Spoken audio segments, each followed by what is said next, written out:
Yeah, I, the big bad wolf, am pretty mad at what Disney's recently announced.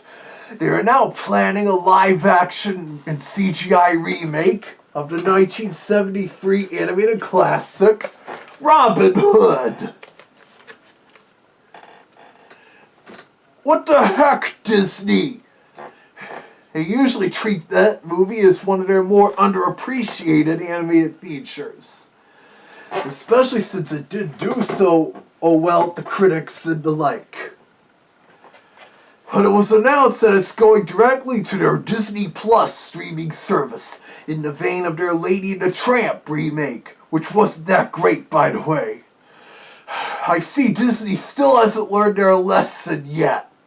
Let's see. So far, they've done live-action remakes of Dumbo, Cinderella, Alice in Wonderland, sort of, Lady and the Tramp, 101 Dalmatians back in the 90s, The Jungle Book, Beauty and the Beast, Aladdin, and The Lion King.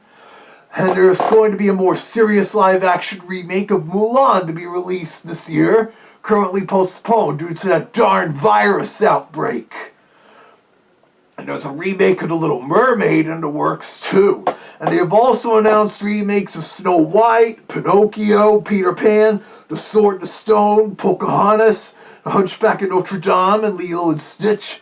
And a few months ago, they had announced a remake of Bambi. Oh, come on! That was one of Walt Disney's favorite masterpieces he worked on. That's disrespecting his work.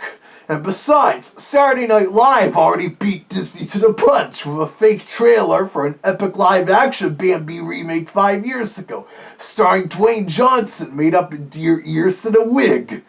I just didn't say anything about that. But the announcement of remaking Robin Hood from Disney Plus irked me so much as it just prompted me to do another rant about the live-action remakes. After all, Robin Hood is already known in this YouTube channel for the popular and hilarious YouTube poop, Disney Buys Out Hanna-Barbera. Taking a jab at how Disney was going through hard times then, going with Saturday morning style cartoon slapstick and humor, and reusing animation from older Disney films and within itself, i.e. the Sheriff of Nottingham and the Rhino Guards. And of course,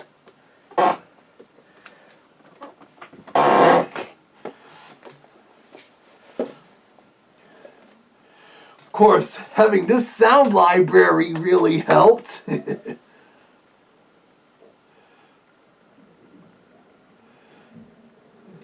On a similar off-topic note, while Sound Ideas never released a similar CD set of classic Disney cartoon sound effects, their former rival, the Hollywood Edge, now defunct, they did back in 1992. The Cartoon Track sound effects library. Disney's not mentioned anywhere on the case or whatever, possibly due to licensing issues, or Disney didn't want the publicity. But now Sound Ideas distributes this library after the Hollywood Edge went out of business 6 years ago, and Sound Ideas acquired their former libraries to keep distributing. Kind of funny how things work out, huh?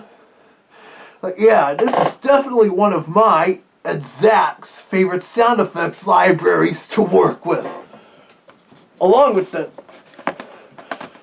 Hanna-Barbera library here, which is why I often hear sound effects from these libraries on this channel, along with the Warner Brothers sound effects library, also from Sound Ideas. But back on topic, Disney's still going crazy with these remakes, even though the Lion King remake was critically panned by many. It made a lot of money, and that was all that mattered to Disney. It even made more money than the original. It was a sad moment for theatrical animation. I was told that a lot of parents will just take their kids to those movies, and it'd be something good to do on a rainy day or whatnot. And there are also those who are blind with nostalgia that will want to go re-experience a childhood favorite in a new way until ultimately seeing how inferior it is. Plus, with Robin Hood, it stars stylized anthropomorphic animals. Kind of like what I am. And that may be difficult to translate to a live-action CGI adaptation.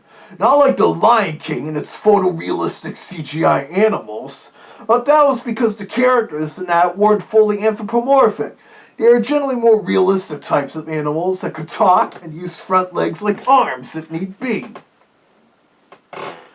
So of course, that approach would not work with Robin Hood. People are also hoping Disney does not go the approach Universal did with their Cats movie from last year, with all those weird half-human, half-feline characters that basically had human faces pasted onto cat heads.